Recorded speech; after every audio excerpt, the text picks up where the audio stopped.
మన ప్రభువును మన రక్షకుడునైన యేసుక్రీస్తు ప్రభు వారి పరిశుద్ధమైన నామంలో ఉదయకాల వాక్య ధ్యానంలో వీడియో ద్వారా వీక్షిస్తున్న విశ్వాసులకు, సంఘమునకు, సేవకులకు, సకల పరిశుద్ధులకు కృపయు సమాధానము దేవుని మందిరంలో ఉండి మీకు కలుగునుగాక. ఆమెన్. దేవుడు మిమ్మల్ని దీవించునుగాక. ఆమెన్. ఉదయకాల వాక్య ధ్యానము కీర్తనల గ్రంథము 84వ అధ్యాయము 1వ వచనము 2వ వచనము ధ్యానం చేసుకుందాం. సైన్యములకు అధిపతివగు యెహోవా, నీ నివాసములు ఎంత రమ్యములు! యెహోవా మంది ఆవరణములు చూడవలనని నా ప్రాణము ఎంతో ఆశపడుచున్నది, అది సొమ్మసిల్లుచున్నది. జీవం గల దేవుని దర్శించుటకు నా హృదయమును నా శరీరమును ఆనందముతో కేకలు వేయుచున్నవి. దేవుని మందిరము యొక్క విశిష్టతను గురించి భక్తుడి ప్రార్థన ద్వారా ఆ మందిరము అది రమ్యమైనది, అనగా నీ నివాసములు ఎంతో రమ్యమైనవి.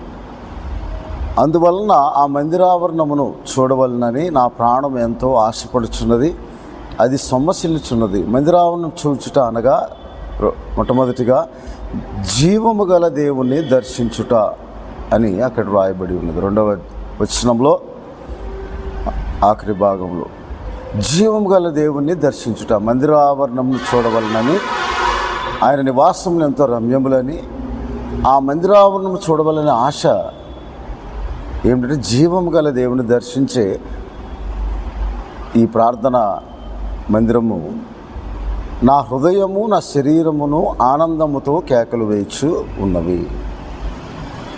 ఎవరికి ఈ ఆశ కలిగి ఉంటారు? ఎవరు ఈ ఆశ కలిగి ఉండాలి అంటే దేవుని యందు భయభక్తులు కలిగిన వారు, యెహోవా యందు భయభక్తులు కలిగిన వారు. జీవం గల దేవుని దర్శించుటకు దేవుడు మనకిచ్చిన ప్రార్థనా సమయాన్ని నిర్లక్ష్యం చేయక, ఆయన అనుగ్రహించిన ఆ ప్రార్థనా సమయంలో దేవునికి మనము చేయు ప్రార్థన, ఆయన మందిరంలో ఉండి చేయు ప్రార్థన, ఆయన దర్శన కాలము అంటాడు. కీర్తనలు 32వ అధ్యాయము 6వ వచనంలో ఇలాగ దేవుని వాక్యంలో కావున నీ దర్శన కాలమందు భక్తి గల వారందరూ నిన్ను ప్రార్థన చేస్తారు. ఆ జీవం గల దేవుని దర్శించుటకు ఆయన తన సన్నిధిని, అది ఆయన దర్శన కాలముగా, దేవుడు దర్శించే సమయముగా, ప్రతి ప్రార్థనను ఆలకించి అంగీకరించి ప్రతి ప్రార్థనకు ప్రతిఫలము దయచేసి సమాధానము, సంతోషమును, ఆనందమును ఆయన మందిరములో ఆయన సన్నిధిలో అనుగ్రహించే సమయము అని జీవం గల దేవుని దర్శించడానికి, ఆయన మనలను దర్శించే సమయమున, ఆ సమయమున మనం దేవుని మందిరంలో ఆయన సన్నిధిని కనబడుటకై మనము సర్వసిద్ధముగా ఉండాలని దేవుని వాక్యంలో రాయబడి ఉంది. ఆయన సన్నిధిని కనబడుటకై మనం సర్వసిద్ధముగా ఉండాలని దేవుని వాక్యంలో రాయబడి. అప్పుడు అందుకే సామెతల గ్రంథంలో ఒక చక్కని మాట రాయబడి ఉన్నది. చూడండి ఒకసారి. సామెతల గ్రంథములో దేవుని వాక్యంలో ఆయన ఆవరణములో, ఆయన గడప యొద్ద అని 8వ అధ్యాయము 34వ వచనం సామెతల గ్రంథంలో, అనుదినము నా గడప యొద్ద కనిపెట్టుకొని నా ద్వారబంధం యొద్ద కాచుకొని నా ఉపదేశం వినువారు ధన్యులు, నన్ను కొనుగొనివాడు జీవమును కనుగొనును, యెహోవా కటాక్షం వానికి కలుగును. అనుదినము నా గడప యొద్ద కనిపెట్టుకొని నా ద్వారబంధం యొద్ద కాచుకొని నా ఉపదేశం వినువారు ధన్యులు అంటాడు. అందుకే భక్తుడైన దావీదు అంటాడు 4వ వచనం 84వ అధ్యాయంలో, నీ మందిరమునందు నివసించేవారు ధన్యులు. ఎవరు? జీవం గల దేవుని దర్శించుటకు ఆనందముతో వారు దేవుని సన్నిధికి వచ్చేవారు. అలాగే అనుదినము దేవుని మందిరావరణంలో గడప ఎదుట కనిపెట్టుకొని ద్వారబంధం మీద కాచుకొని ఉపదేశమును వినువారు, ఉపదేశమును వినటానికి వచ్చిన వారు ధన్యులు. వారే దేవుని మందిరాన్ని దర్శించేవారు, దేవుని సన్నిధి కనపడటకే సిద్ధపడిన వారు, దేవుని మందిరావరణ చూడవలనని, జీవం గల దేవుని దర్శించాలని ఆనందముతో తమ శరీరము హృదయము కేకలు వేయచ్చు తపన కలిగి తృష్ణ కలిగిన వారు, వారు దేవుని మందిరంలో నివసించు వారు. అందుకే 10వ వచనంలో 84వ అధ్యాయంలో అంటాడు, నీ ఆవరణములో ఒక దినము గడుపుట 1000 దినముల కంటే శ్రేష్టము అంటాడు. ఆ ఆవరణంలో గడపటానికి, దేవుని మందిరం నివసించటానికి మనం ఆశ కలిగి, తపన కలిగి, తృష్ణ కలిగి ఉండాలని దేవుని వాక్యంలో రాయబడి ఉంది. అలాగే వాళ్ళు ఎవరు అంటే 12వ వచనంలో, సైన్యములకు అధిపతి యొగు యెహోవా, నీ యందు నమ్మిక ఉంచేవారు ధన్యులు. దేవుని యందు నమ్మిక ఉంచేవారు, దేవుని నామందు విశ్వాసం ఉంచేవారు, ఆయన ప్రతినిత్యం ఆశ్రయించేవారు ధన్యులని దేవుని వాక్యంలో రాయబడి ఉంది. అనుదినం ఆయన గడప యొద్ద కనిపెట్టుకొని ఉండేవారు ధన్యులు అని దేవుని వాక్యంలో రాయబడి ఉంది. కాబట్టి నా దేవుని మందిర ద్వారం యొద్ద 10వ వచనం 84వ అధ్యాయంలో ఉండుట నాకు ఇష్టము అని దేవుని వాక్యంలో రాయబడి. కాబట్టి దేవుని వాక్యంలో ఇలాగూ ఇంకొక మాట కూడా 65వ అధ్యాయం 4వ వచనం, నీ ఆవరణంలో నివసించున్నట్లు నీవు ఏర్పరచుకొని చేర్చుకునేవాడు ధన్యుడు, నీ పరిశుద్ధాలయం చేత నీ మందిరంలోని మేలు చేత మేము తృప్తి పొందేదాము అని దేవుని వాక్యంలో రాయబడి. ఆయన ఆవరణంలో నివసించినట్లు ఆయన ఏర్పరచుకొని చేర్చుకునేవాడు ధన్యుడు. అందుకే కీర్తనల గ్రంథము 4వ అధ్యాయము 3వ వచనంలో యెహోవా తన భక్తులను తనకు ఏర్పరచుకొనుచున్నాడని తెలుసుకొనుడి, నేను యెహోవాకు మొరపెట్టగా ఆయన ఏర్పరచుకునే జనులు ఆయన మందిరంలో నివసించేవారు, ఆయన దర్శించుటకు ఆనందంతో సంతోషంతో ఎదురుచూసేవారు, ఆయన మందిరంలోనికి ఆయన సన్నిధిని ప్రవేశించేవారు, ఆయన దర్శన కాలంలో ఆయన సన్నిధి కనపట్టుకే సిద్ధముగా ఉండువారు, ఆయన మందిరంలో నివసించేవారు, ఆయన ద్వారబంధం యొద్ద గడప ఎదుట ఉండి ఆయన ఉపదేశం వినువారు ధన్యులు. భక్తిహీనుల గుడారంలో నివసించడంటే ఆ సమయంలో దేవునికి ఇవ్వవలసిన సమయాన్ని విడిచిపెట్టి వేరొక దానికి మనం భక్తిహీనుల వలె, దేవుడిని ఎరగని వారి వలె ఉంటే, దేవుని ఎరిగిన వారమై ఉండి కూడా పైకి భక్తి గల వారి వలె ఉండి దేవుని మందిరంలో దేవుని దర్శన కాలంలో ఆయన ప్రార్థనా సమయంలో ఆయన మనకిచ్చిన ఆ ప్రార్థనా సమయాన్ని, అనుకూల సమయమును మనం సద్వినియోగపరచుకోకుండా నిర్లక్ష్యం చేసిన ఎడల అది మనకు ఆశీర్వాదంగా ఉండదని, మనము కూడా ఆయన ఏర్పరచుకున్న భక్తుల వలె మనం ఉండాలని దేవుని వాక్యంలో రాయబడి ఉన్నది. కాబట్టి మనం ఒక ఆలోచన కలిగి ఉండాలి. అందుకే దావీదు భక్తుడు 27వ కీర్తనలో ఇలాగూ దేవుని వాక్యంలో రాయబడి ఉన్న 4వ వచనం, యెహోవా యొద్ద నేను ఒక వరం అడుగు తిని దానిని నేను వెతుకుచున్నాను, యెహోవా ప్రసన్నతను చూచుటకును ఆయన ఆలయంలో ధ్యానించుటకును నా జీవితకాలం అంతయు నేను యెహోవా మందిరంలో నివాసము చేయగోర్చున్నాను. ఆపత్కాలమున ఆయన తన పర్ణశాలలో నన్ను దాచును, తన గుడారపు మాట నన్ను దాచును, ఆశ్రయదుర్గం మీద నన్ను. ఎప్పుడైతే మనము ఆయన మందిరంలో నివసింపగోర్చున్నా, నీ మందిరంలో నివసించేవారు పొందే ధన్యత ఏమిటంటే ఆపత్కాలంలో ఆయన తన పర్ణశాలలో దాస్తాడు, ఆయన రెక్కల నీడ కింద మనల్ని దాచుతాడు, కాపాడుతాడు, సంరక్షిస్తాడు అని దేవుని వాక్యంలో రాయబడి ఉన్నది. కాబట్టి మనము ఆయన పరిశుద్ధ స్థలంలో మక్కువ ఆసక్తి కలిగి భక్తిహీనులమై దేవుని విడిచివారముగా ఉండక అంటాడు 18వ కీర్తనలో. ఇలాగ దావీదు భక్తుడు 21వ వచనంలో, భక్తిహీనుడినై నేను నా దేవుని విడిచిన వాడను కాను. 24వ వచనం, కావున యెహోవా నేను నిర్దోషిగా ఉండి చూచి తన దృష్టికి కనబడిన నా చేతుల నిర్దోషత్వం బట్టి నాకు ప్రతిఫలము దేవుడు అనుగ్రహించాడని చెప్పి దేవుని వాక్యంలో రాయబడి ఉన్నది. కాబట్టి మనము కూడా అటువంటి ఆశ తప్పన దుప్పి నీటి వాగుల కొరకు ఆశపడినట్లు 42వ కీర్తనలో, దేవా నీ కొరకు నా ప్రాణము ఆశపడుతున్నది. ఏమంట?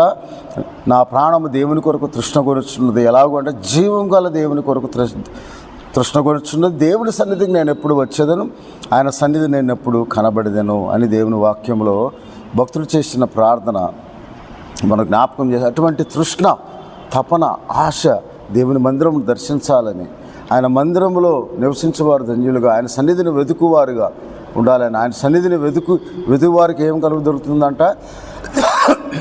సంతోషము, ఆనందము.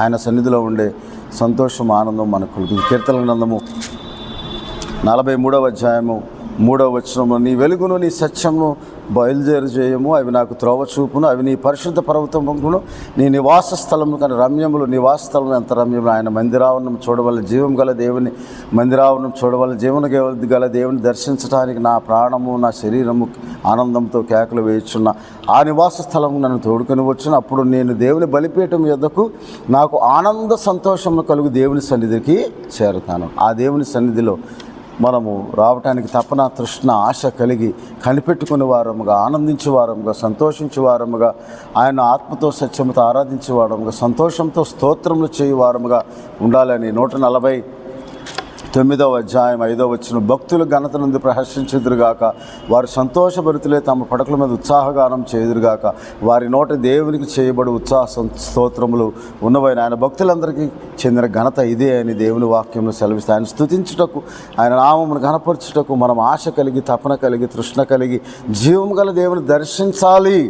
ఆయన దర్శన కాలంలో అని మనం ఆశ కలిగి ఉన్నప్పుడు దేవుడు కూడా తన దర్శన కాలమున మన ప్రార్థన ఆలకించి, భక్తి గల వారందరూ చేయు ప్రార్థనకు ఆయన మందిరంలో నుండి, అందుకే కీర్తనల గ్రంథంలో మనం చదువుకున్న వాక్య భాగంలో 40వ అధ్యాయంలో ఇలాగ దేవుని వాక్యంలో రాయబడి ఉంది, ఆయన నా ప్రార్థన ఆలకించాడు, ఆయన ప్రార్థన త్రోసివేయలేదు, ఆయన నా ప్రార్థన అంగీకరించాడని దేవుని వాక్యంలో రాయబడిన ప్రకారము మనము దేవుని మందిరంలో చేరి ఆయన నామమును స్తుతించువారముగా, ఆయన నామమును కొనియాడువారముగా, మహోన్నతులైన దేవుని నామమును భయభక్తులు కలిగి మన హృదయములను కృమ్మరించి ఆయన యందు నమ్మిక ఉంచి, 62వ కీర్తన 8వ వచనంలో, జనులారా ఎల్లప్పుడూ ఆయన యందు నమ్మిక ఉంచుడి, ఆయన సన్నిధిని మీ హృదయములు కృమ్మరించుడి, దేవుడు మనకు ఆశ్రయం అని చెప్పి, దేవుడు ఎప్పుడైతే మనం అలాగ ప్రార్థన చేస్తాం, 66వ కీర్తనలో ఇలాగ దేవుని వాక్యంలో రాయబడి ఉంది, 18వ వచనంలో, నా హృదయంలో నేను పాపము లక్ష్యం చేసినాడు, అనగా దేవుని దర్శన కాలం నిర్లక్ష్యం చేసినాడు, దేవుని సన్నిధికి లారలేక, దేవునికి ప్రార్థించక, దేవుని వాక్యం ధ్యానించక,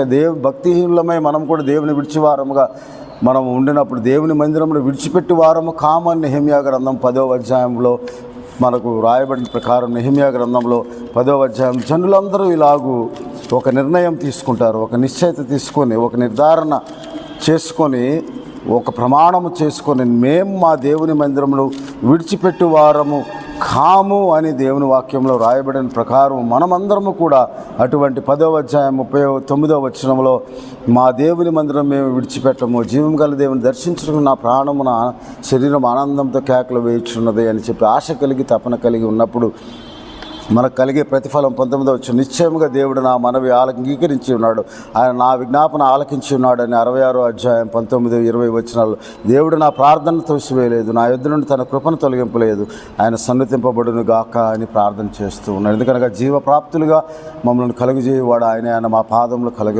కదలనీయుడు అని దేవుని వాక్యంలో రాయబడి 66వ కీర్తన 9వ వచనంలో రాయబడిన ప్రకారం మనం దేవుని సన్నిధించడానికి, స్తుతించడానికి, స్తోత్రం చెల్లించడానికి మనం ఆశ కలిగి, తపన కలిగి, అప్పుడు ఆ వరం అడిగాడు 27వ కీర్తనలో, ఆయన ప్రసన్నత చూచుకు, ఆయన ఆలయంలో ధ్యానించుటకు అనే మాట. అప్పుడు చిరకాలం నీ యెహోవా మందిరంలో, కీర్తన గ్రంథము, యెహోవా మందిరంలో నివాసం చేసేదను, ఆయన నివాస స్థలమైన ఆ మందిరంలో జీవం గల దేవుని దర్శించడానికి, ఆయన సన్నిధించడానికి, స్తుతించడానికి, ఆయన కొనియాడటానికి, ఆత్మతో సత్యంతో ఆయన ఆరాధించడానికి, నా ప్రభువా, నా దైవ, నా నోటి మాటలు, నా హృదయ ధ్యానం, నీ దృష్టికి అంగీకారం కూడా సహాయం చేయమని ప్రభువా మనం ప్రార్థించుకొని విశ్వాసంతో కూడిన ఆత్మతో ఆరాధించినట్లుగా, అప్పుడు నేను బ్రతుకు దినములన్నీ నా కృపాక్షయములు నా వెంట వచ్చిన కీర్తనలు 23వ అధ్యాయం 6వ వచనంలో రాయబడిన ప్రకారం ఆయన మందిరంలో మేలు. అందుకే 84వ కీర్తనలో ఇలాగ రాయబడి ఉన్నది, యథార్థంగా ప్రవర్తించే వారికి ఆయన ఏ మేలు చేయక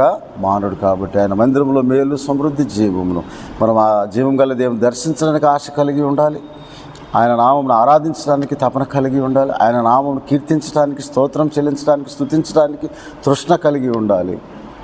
అప్పుడు ఆయన గడప యొద్ద కనిపెట్టుకొని ఆయన ఉపదేశం వినివారు ధన్యులు, అనగా ఆయన నామందు నమ్మిక ఉంచేవారు ధన్యులు, ఆయన మందిరంలో నివసించేవారు ధన్యులు. అలా ఆ మందిరంలో నివాసం చేయడానికి ఆయన మనకు అనుగ్రహించిన ప్రార్థనా సమయంలో మనం దేవునికి చెందవలసిన మహిమ, ఆయనకు తగిన మహిమ ప్రభావాలు ఆరోపించడానికి మనము సిద్ధపడి ఆయన సన్నిధికి రావాలని, అది దేవునికి ఇష్టమైనదని మనం జ్ఞాపకం చేసుకుని, నామకార్థముగా కాక దేవుని నామ మహిమార్థమే మనము ఆశ్రయించున్న దేవుడు మనకు ఆశ్రయదుర్గమై, ఆయన ఆపత్కాలమున పర్ణశాల దాచువాడు, తన రెక్కల నీడ కింద మనం దాచువాడు, ఒక గడియ గడుపుట 1000 దినముల కంటే శ్రేష్టమని దేవుని వాక్యం. దేవుడు మనకిచ్చిన ప్రార్థన సమయం రేపు ఆదివారం ప్రతి సంఘములో ప్రతి ఒక్కరూ దేవుని మందిరంలోకి వెళ్ళండి. ఎక్కడ దేవుని వాక్యమును ఉన్నట్టుగా ప్రకటింపబడుతుందో, దేవుని వాక్యం ఆధారం చేసుకుని వాక్యం ప్రకటింపబడుతుందో అందరూ దేవుని మందిరంలోకి వెళ్ళండి. మీ ప్రాంతాల్లో మీ స్వగృహాలు లేకపోతే వేరే చోట ఉన్నట్టు అక్కడ కూడా ఆదివారం దేవుడు మనకిచ్చిన ప్రార్థన సమయాన్ని వ్యర్థపరచకుండా ఏ మందిరంలోకి వెళ్ళి దేవునికి ప్రార్థన చేసుకోండి. అది మీకు దీవెనకరము, ఆశీర్వాదం, అది ధన్యకరము. కాబట్టి అలాగూ మనము దేవుని సన్నిధిలో కనబడటానికి మనము దేవుని దర్శించు కాలంలో, ఆయన దర్శన కాలంలో భక్తి గల వారందరూ ప్రార్థన చేయుదురని దేవుని వాక్యం సెలవిచ్చిన ప్రకారం మనము యథార్థంగా ప్రవర్తించేవారు అనగా 14వ అధ్యాయం 2వ వచనంలో సామెతల గ్రంథంలో యెహోవా యందు భయభక్తులు గలవాడు యథార్థంగా ప్రార్థించేవాడని రాయి. ఆ యథార్థవంతుల ప్రార్థన దేవునికి ఆనందకరమని సామెతల గ్రంథం 15వ అధ్యాయం 8వ వచనంలో యథార్థవంతుల ప్రార్థన దేవునికి ఆనందకరము అని చెప్పి, అందుకే యెహోవా యందు భయభక్తులు కలిగి ఉంటే బహుధైర్యం పుట్టిస్తుంది, అట్టి వారి పిల్లలకు ఆశ్రయస్థానం కలుగుతుంది. యెహోవా యందు భయభక్తులు కలిగి జీవపు ఊట అని 14వ అధ్యాయం 26, 27 వచనాలు సామెతల గ్రంథంలో రాయబడింది. కాబట్టి మనం అలాగూ దేవుని గడప యుద్ధ కనిపెట్టుకొని ఆయన మందిరంను విడిచివారం కాక, భక్తిహీనులమే దేవుని విడిచివారం కాక, మందిరావరణం చూడవలని జీవం గల దేవుని దర్శించడానికి తపన, తృష్ణ, ఆశ కలిగి ఆయన నామం తగిన మహిమ చెల్లిస్తూ ఆయన సన్నిధిని మన హృదయంలో కుమ్మరించి మనం ప్రార్థించుకొని దేవుని మేలు, మందిరంలో మేలు, దేవుని మందిరంలో సమృద్ధి, జీవము, ఆశీర్వాదం పొందుకోవాలని ఉదయకాల సమయంలో దేవుడు మనతో మాట్లాడుతున్నాడు. కాబట్టి రేపటి దినాల మొదటి ఆదివారంలో దేవుడు మనకిచ్చిన ఆ ప్రార్థన సమయంలో నా మందిరము సమస్త జనులకు ప్రార్థన మందిరముగా, మనం ప్రార్థించే వారంగా, స్తుతించే వారంగా, కొనియాడు వారంగా ఇవన్నీ ఉండాలంటే మనం జీవం గల దేవుని దర్శించాలనే ఆశతో దేవుని సన్నిధికి రావాలని దేవుడు మనతో మాట్లాడుతూ హెచ్చరిస్తున్నాడు. కాబట్టి ఆత్మ సహాయమును, ఆత్మ నడిపింపును దేవుడు మీకును మీ కుటుంబాలకు దయచేయునుగాక. ఆమేన్. ప్రార్థన చేసుకుందాం. పరిశుద్ధుడా, మహోన్నతుడా, జీవం గల దేవా, మీకు స్తోత్రాలు.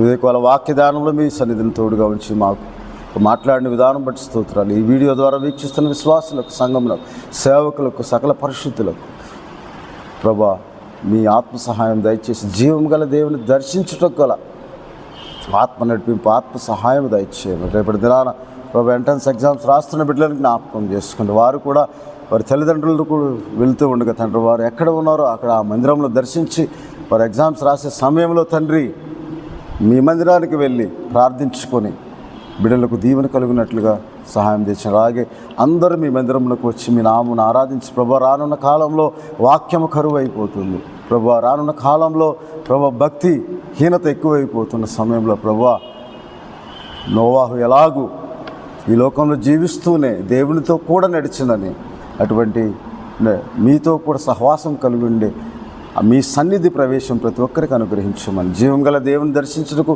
ఆనందముతో వారు మీ సన్నిధికి వచ్చి ప్రార్థించుకొని మీ నామను మహింపరిచినట్లు సహాయం దయచేయమని, మా ప్రభువా, మా దేవ, అనారోగ్యంతో వాళ్ళని దర్శించి ముట్టి స్వస్థపరచమని, మందిర పరిచయం జరిగిస్తున్న బిడ్డలను మీరు దీవించి ఆశీర్వదించమని, యేసుక్రీస్తు ప్రభు వారి పరిశుద్ధమైన నామము ప్రతి కుటుంబమును సమర్పించుకొని స్తోత్రం చెల్లిస్తూ ప్రార్థన చేయించున్నాం తండ్రి. ఆమేన్. తండ్రి అయిన దేవుని ప్రేమ, ప్రభువును రక్షకుడైన యేసుక్రీస్తు వారి కృప, పరిశుద్ధాత్మనిచ్చే ఆదరణ, కాపుదల, సంరక్షణ, ఆయన మందిరంలో మేలు, ఆయన మందిరంలో సమృద్ధి, ఆయన మందిరంలో దీవెన, ఆ జీవం గల దేవుని దర్శించుటకు పరిశుద్ధాత్మ సహాయం, పరిశుద్ధాత్మ నడిపింపు మీకును మీ కుటుంబాలకు అనుగ్రహించి ఆయన మందిరంలో ఆశీర్వాదము అనుగ్రహించుటకు మీరు పరిశుద్ధాత్మ చే ఆయన సన్నిధికి నడిపింపబడు ద్వారా దేవుడు మిమ్మల్ని కరుణించి కాపాడి సంరక్షించి ఆశీర్వదించునుగాక. ఆమేన్. దేవుడు మిమ్మల్ని దీవించునుగాక. ఆమేన్.